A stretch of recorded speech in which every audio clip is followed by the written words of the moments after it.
Yeah, I mean, obviously we walk away disappointed not to be able to get a result. We're in the game up till the end there. Obviously came in wanting and needing 3 points. So I think first and foremost, a little bit of disappointment to not walk away with any.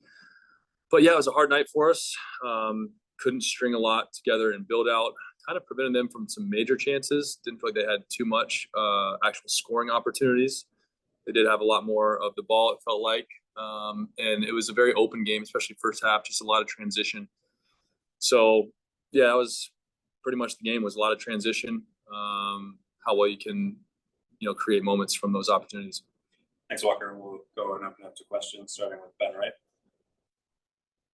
Hey, Walker, I asked BJ a similar question. It felt like New England came out just with a ton more kind of urgency and intensity in the second half.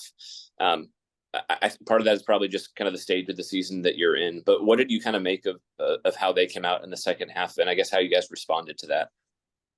To be honest, I don't think it was much different than how they came out in the first half. We knew that they were going to kind of press and prevent us from trying to make combinations inside of them.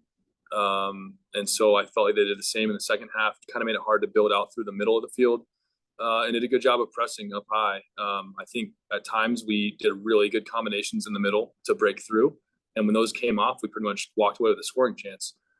On the flip side, they did create a lot of turnovers when we tried to build out through the center part of the field. And that's what opened us up a little bit at times. So kind of that's the give or take that you have when you try and string things together. We probably could have done a bit better job of choosing our moments of when to stretch them out, how to better find overloads, and switch the point of the attack a little bit better. But yeah, they did a good job of pressing, and the urgency, to your point, I think is, that was reflected in their energy and willingness to press and take chances out of the field. We'll go to Jacob Shames. Yeah, Walker again. This is another question I asked BJ right before this, but do you feel it's easier or harder, or does it really not make a difference just how much time you have to regroup from this loss? Just is it easier or harder just when you only have 3 games before your next game as opposed to closer to like a full week? I think there are pros and cons to both.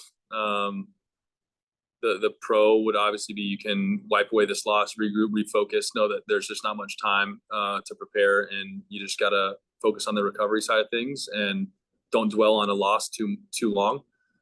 The con is obviously the physical recovery, but we know that they're also doing the same thing. So that kind of cancels out. So I think at this point in the season, I mean, we're not naive to know that we have to get 3 points probably in all 3 of these games. And that has to be our mentality. And that was the mentality we had tonight. And so we know that we got to be clicking on all cylinders, not only just Wednesday, but the next 2 games after that. So yeah, I think it's good that we have a quick turnaround to kind of get back to it. I mean, there's no other option now, and I'm still proud of the way that we have evolved in the past couple months. I think there's been a lot of positivity to come out of our last few games, even when the results don't go our way. So it's not all dead and gone when we lose. I think there are still things we can take away, and things that we have already improved on drastically over the past few months. So it's about now got to get a result in these next 3 games.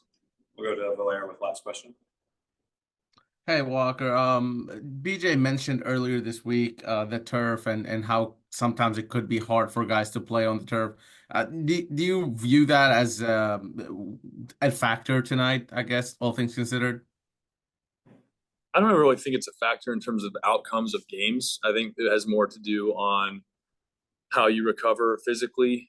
It can take a little bit more of a toll on your joints sometimes. I think that sometimes you just have to get used to the ball and how it bounces a little bit more. But in terms of it dictating results, I don't really buy into it too much. But it is a slight adjustment, just trying to pick up in the early stages of the game how it's skipping, how it's moving on the ground, and that can help weight of the passes. But at this point in our career, if you've been in MLS for a while, you've played plenty of games on turf, and thankfully now in New England they have some better turf than they used to. So yeah, all in all, it's kind of a non-factor at this point. Thank you, Walker. Thanks, guys. Reminder, we'll see you Monday for Matchday -2 for Wednesday's match.